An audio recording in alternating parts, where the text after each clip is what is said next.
बिस्मिल्लाहिर्रहमानिर्रहीम, अस्सलाम वालेकुम। मैं हूं राखील हसन गोमन। नाज़रीन, पाकिस्तान क्रिकेट टीम के साबिक कप्तान बाबर आजम साहब, जिनके लिए साल 2023 उनका जो छोटा सा क्रिकेटिंग कैरियर है उसका इंतहाई मायूस कुन ईयर था, ना सिर्फ परफॉर्मेंस के हवाले से बल्कि ऑफ द फील्ड जो चीजें जनाब उनके साथ हुई उनकी वजह से भी। और पाकिस्तान क्रिकेट बोर्ड के एक्स चेयरमैन ज़का अशरफ साहब जो हैं उनका एक कलीदी किरदार था बाबर आजम को नीचे गिराने में, क्योंकि बाबर आजम की कप्तानी में पहले पाकिस्तान एशिया कप हारता है, उसके बाद वर्ल्ड कप 2023 जो है उसके 9 में से सिर्फ 4 मैचेस जीत पाता है।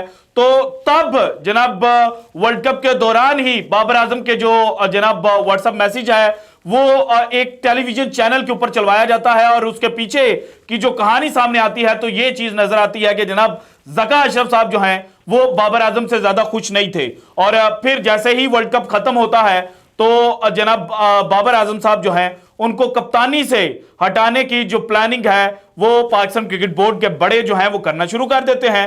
और मिकी आर्थर साहब ने कुछ दिन पहले जो स्टेटमेंट दी है उसके मुताबिक भी ये चीज जनाब अब कैटेगोरिकली सामने आ चुकी है कि बाबर आजम साहब ने जो तीनों तर्ज की क्रिकेट की कप्तानी से रेजिग्नेशन दिया था वो उन्होंने खुशी में नहीं दिया था, बल्कि उनको यह मैसेज कन्वे किया गया था कि जनाब हम आपके साथ कंटिन्यू जो है वो नहीं करने वाले। लेकिन आज पाकिस्तान क्रिकेट बोर्ड के नए चेयरमैन का जो कुर्सी थी उसको फिल किया है जनाब इस वक्त पंजाब के निगरान वजीर आला मोहसिन नकवी साहब ने। और इनका जो पहला दिन था ऑफिस के अंदर उसके हवाले से जो डिटेल्स जनाब इस वक्त तक हमारे सामने आई हैं उनको अगर देखा जाए तो बाबर आजम जो है उनके लिए साल 2024 परफॉर्मेंस के लिए अच्छा जाता है या नहीं, लेकिन जो ऑफ द फील्ड उनकी 2023 की चीजें थी वो जनाब अब दोबारा से चेंज होने जा रही हैं और बाबर आजम के नाम जो कप्तानी का कुरा है वो एक दफा फिर से निकलने जा रहा है। सो बाबर आजम को वर्ल्ड कप 2024 से पहले कप्तान अपॉइंट किया जाएगा या बाद में, इसके बारे में आज की वीडियो में मैंने आपके साथ डिटेल्स शेयर करनी है। इसके अलावा पाकिस्तान क्रिकेट टीम के डायरेक्टर प्रोफेसर मोहम्मद हफीज साहब जो हैं उन्होंने आज मीटिंग करने की कोशिश की मोहसिन नकवी साहब के साथ और कुछ चीजें जनाब उन्होंने उनके साथ शेयर करनी थी, लेकिन जो इतला सामने आई हैं मोहसिन नकवी साहब ने उनसे मुलाकात नहीं की। और उनसे मुलाकात ना करने का जो सीधा सीधा जनाब मतलब सामने आता है वो यही है कि प्रोफेसर हफीज की जो जॉब थी पाकिस्तान क्रिकेट बोर्ड के साथ वो जनाब खत्म होने जा रही है। तो फिर नया कोच कौन होगा, क्योंकि हफीज साहब ये कहते थे कि वो हेड कोच नहीं है, वो टीम डायरेक्टर हैं। सो टीम डायरेक्टर का ओहदा नजम सेठी साहब ने मिकी आर्थर के लिए जनाब तैयार करवाया था और मिकी आर्थर को जब रिप्लेस किया गया तो फिर हफीज जो है वो टीम डायरेक्टर बने और हेड कोच का ओहदा खाली छोड़ दिया गया था। सो अब यह है कि अगर टीम डायरेक्टर अपॉइंट किया जाता है तो वो कौन हो सकता है, और इसके अलावा अगर टीम डायरेक्टर अपॉइंट नहीं किया जाता तो फिर हेड कोच कौन होगा। इसके बारे में भी कुछ इब्तदाई इतलात जो है वो सामने आई हैं जो आज की वीडियो में मैंने आपके साथ शेयर करनी है। इसके अलावा जनाब शुएब अख्तर साहब पाकिस्तान के प्रीमियम फास्ट बॉलर और अक्सर जनाब ये कंट्रोवर्सीज की जो जिद है उसमें आते रहते हैं। अब जो इनकी लेटेस्ट जनाब कंट्रोवर्सी सामने आई है उसके बाद पाकिस्तान के अंदर जो क्रिकेट लवर्स हैं वो तो डिवाइडेड नजर आ रहे हैं, लेकिन बायकॉट शुएब अख्तर का जो ट्रेंड है वो भी शुरू हो चुका है। और शुएब अख्तर ने ये क्यों किया, इसके पीछे की कहानी क्या है जनाब, ये भी आज के वीडियो में मैंने आपके साथ शेयर करनी है। लेकिन उससे पहले बाबर आजम पाकिस्तान क्रिकेट टीम के साबिक कप्तान, जिनके हवाले से ये कहा जाता है कि Babar Azam is not a T20 product. आप पाकिस्तान के जो बड़े बड़े क्रिकेट दिग्गज उनको उठाकर देखें, वो हमेशा यही बात करेंगे कि बाबर आजम बड़ा स्लो खेलता है और बाबर आजम जो है उसकी T20 के अंदर जगह नहीं बनती। लेकिन बाबर आजम जो BPL खेल रहे हैं इसमें उन्होंने अपनी टीम के लिए जनाब 6 मैचेस खेले और 6 मैचेस खेलकर BPL के जो लीडिंग रन स्कोरर हैं वो बाबर आजम बन चुके हैं। और स्ट्राइक रेट उनका कम है, जो बाकी जनाब टेबल के ऊपर 4 लोग हैं उनसे उनका स्ट्राइक रेट कम है, लेकिन एवरेज उनसे बेहतर है। और इसी वजह से बाबर आजम के हवाले से आज जब जनाब उनका मैच खेला जा रहा था उनकी टीम रंगपुर राइडर्स का और ढाका का, तो उस वक्त जनाब जो बांग्लादेश के सबसे बड़े कमेंटेटर हैं अतर अली खान साहब, उनके जो अल्फाज है ना, वो जनाब सुनहरे पानी से उनको जनाब जो आप वर्क करते हैं ना, वो करना चाहिए। जिस तरह से गुलाब देना होता है ना, उस तरह से। बाबर आजम के हवाले से वो ये कह रहे थे कि जनाब बाबर आजम को देखना, जनाब लोग टीवी स्क्रीनों से जुट जाते हैं, ग्लू हो जाते हैं, और बाबर आजम जूनियर्स को सिखाते हैं। पाकिस्तान में क्रिकेट पंडित जो बुग़्ज़े बाबर के अंदर डूबे हुए हैं, वो ये कहते हैं कि Babar Azam is not a T20 player. Athar Ali Khan, जिनके मुल्क में जाकर बाबर आजम BPL खेल रहे हैं, वो कहते हैं कि लोग टीवी स्क्रीनों के सामने बैठ जाते हैं साइलेंट होकर कि हमने बाबर आजम की जो इनिंग है उसको देखना है। और बाबर आजम ने 6 इनिंग्स के अंदर बैटिंग करके जनाब 233 रन जो हैं वो स्कोर किए हैं 115 के स्ट्राइक रेट के साथ। इसके बाद दूसरे नंबर पर है बांग्लादेश के wicket keeper batsman Mushfiqur Rahim. उन्होंने जनाब 6 इनिंग्स के अंदर 228 रन स्कोर किए हैं 130 के स्ट्राइक रेट के साथ। तीसरे नंबर पर है जाकिर अली, ये भी बांग्लादेश से ताल्लुक रखते हैं। इन्होंने 7 इनिंग्स के अंदर 193 रन स्कोर किए हैं अगेन 130 के स्ट्राइक रेट के साथ। देन जनाब चौथे नंबर पर है अविष्का फर्नांडो, श्रीलंका से इनका ताल्लुक है। इन्होंने जनाब 6 इनिंग्स के अंदर बैटिंग की और 174 रन स्कोर किए हैं 160 के स्ट्राइक रेट के साथ। जबकि 5वें नंबर के ऊपर है बांग्लादेश के ओपनिंग बल्लेबाज तमीम इकबाल। इन्होंने 149 रन स्कोर किए हैं 116 के स्ट्राइक रेट के साथ। सो बाबर आजम का स्ट्राइक रेट कम है, लेकिन बाबर आजम जनाब जाके खेल रहे हैं बांग्लादेश के अंदर। बांग्लादेश की जो विकेटें हैं वो तो खुद बांग्लादेश का जो मीडिया है वो आवाजें उठा रहा है कि जनाब ये आप किस तरह की प्रिपरेशंस है वो कर रहे हैं। और बाबर आजम के स्ट्राइक रेट से ज्यादा हमें ये देखना चाहिए कि जहां पर T20 वर्ल्ड कप 2024 खेला जाना है वेस्ट इंडीज और यूएसए के अंदर, यूएसए को आप निकाल देंगे, वहां पर ड्रॉप इन पिचेस इस्तेमाल की जाएंगी। लेकिन जो वेस्ट इंडीज की कंडीशंस हैं, जहां पर पाकिस्तान ने सुपर 8 राउंड के मैचेस खेलकर सेमीफाइनल के लिए क्वालिफाई करना है, उसकी कंडीशंस पाकिस्तान की निस्बत बांग्लादेश के साथ ज्यादा मिलती हैं। वहां पर भी स्पिनर्स जो हैं उनको ज्यादा मदद मिलती है। और जो जनाब CPL के अंदर पिचेस का बिहेवियर हमने देखा है, वहां पर बैट्समैनों को बड़ी मुश्किलात का सामना करना पड़ता है। सो बाबर आजम मेरे मुताबिक ठीक खेले हैं, कोई बुरा नहीं खेले। अब आपने चाहे उनके लिए जो मर्जी बातें करनी है करते रहे, लेकिन यह भी फैक्ट है कि बाबर आजम ने अपनी टीम के लिए जनाब जो 6 मैचेस खेले हैं उनमें से 5 मैचेस जो इनकी टीम है वो जीती है।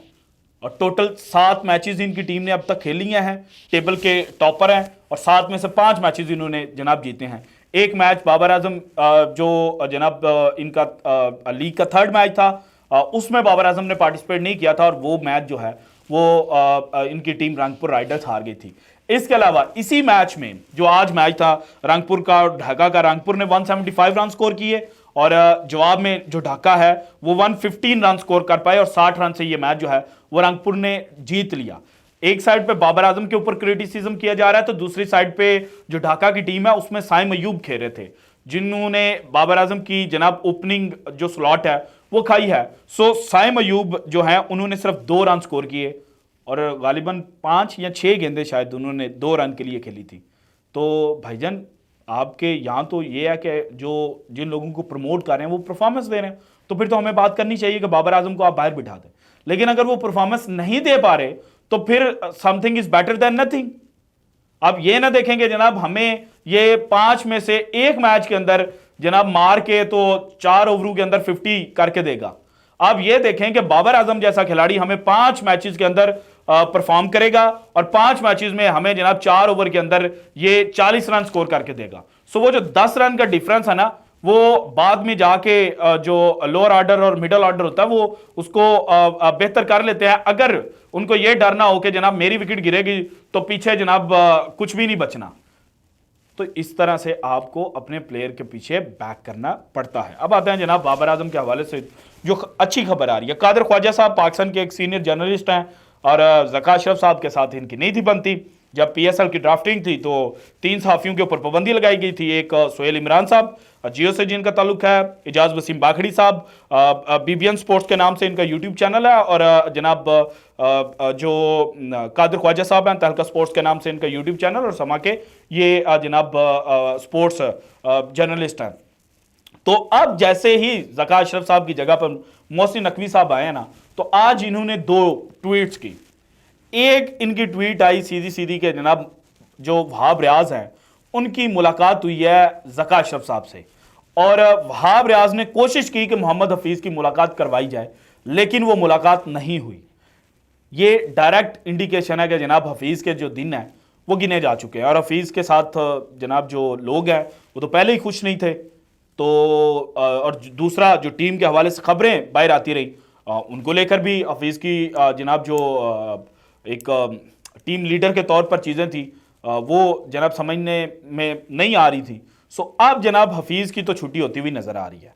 दूसरी चीज़ यह है कि वहाब रियाज प्रमोट हो सकते हैं कोच के तौर पर, और एक और चीज़ भी सामने आ रही है कि शायद जनाब जो पाकिस्तान के कोचेज़ हैं उनको साइडलाइन कर दिया जाए और अगेन जनाब जो गोरे कोचेज़ हैं उनकी तरफ देखा जाए। सो अभी बात फंसी हुई है, ये जनाब इलेक्शंस हो जाएं पाकिस्तान के अंदर, उसके बाद जब फुल्ली जनाब चार्ज जो है वो मोहसिन नकवी साहब संभाल लेंगे, तो उसके बाद चीज़ें जो हैं वो पाकिस्तान क्रिकेट के हवाले से फाइनल होती जाएंगी। इसके अलावा एक और इनडायरेक्ट जो इंडिकेशन मिली है वो ये है कि बाबर आजम की एज अ कैप्टन वापसी होने जा रही है।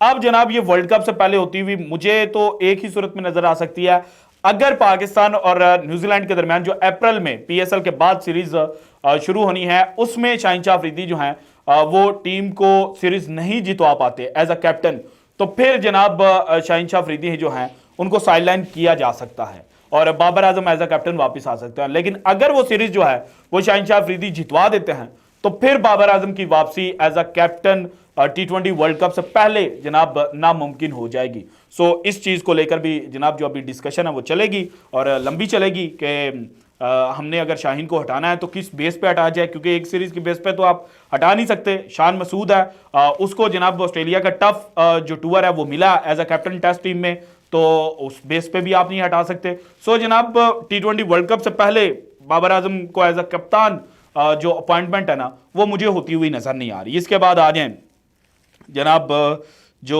शुएब अख्तर साहब का इशू है।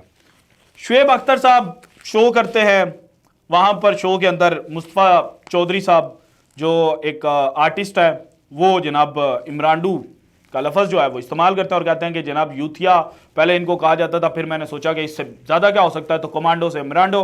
और वहाँ पर जनाब जो मुस्तफ़ा चौधरी ने जो ज़ूमानी बात की कि जनाब एक तो वो मतलब है इमरानडू का और एक वो जो आपके जेहन में आ रहा है, और शुएब अख्तर उसके ऊपर हंस रहे थे। सो ये इमरानडू का जो लफ्ज़ है ये इस्तेमाल किया जाता है पाकिस्तान तहरीक इंसाफ के जो सपोर्टर्स हैं उनके लिए, और इमरानडू जजेस के नाम से भी एक कंपेन जो है वो एक पॉलिटिकल पार्टी ने शुरू की थी। सो अब जनाब ट्विटर के ऊपर तो इस वक्त ब्लॉक शाहिद खान शुएब अख्तर जो है वो तो जो एक कंपेन है वो चल चुकी है। सो शुएब अख्तर को भी वहां पर जनाब उनको रोकना चाहिए था कि ये एक बड़ा शो है, आपको इस तरह के जो अल्फाज हैं वो नहीं इस्तेमाल करने चाहिए, इस तरह की तस्दीक जो है वो नहीं करनी चाहिए थी। लेकिन शुएब अख्तर चूंकि खुद इस चीज़ को एंजॉय कर रहे थे, तो अब हीट ऑफ द मोमेंट में फिर लोग जो हैं वो भी कह रहे हैं कि शुएब अख्तर साहब आप भी साइड पे हो जाए, आपको भी हम जनाब आज के बाद बर्दाश्त नहीं करेंगे, क्योंकि अगर आप ऐसी बातें बर्दाश्त कर सकते हैं जो नाकाबिले बर्दाश्त है तो फिर आप हमारे लिए जनाब काबिल बर्दाश्त नहीं है। So this is it from today's episode. अगर आपको वीडियो पसंद आए तो लाइक कीजिएगा, ज़्यादा से ज़्यादा शेयर कीजिएगा, अपनी कीमती राय का इज़हार लाजमी कीजिएगा, और अगर आपने अब तक चैनल को सब्सक्राइब नहीं किया तो कर दें। शुक्रिया, अल्लाह हाफिज़।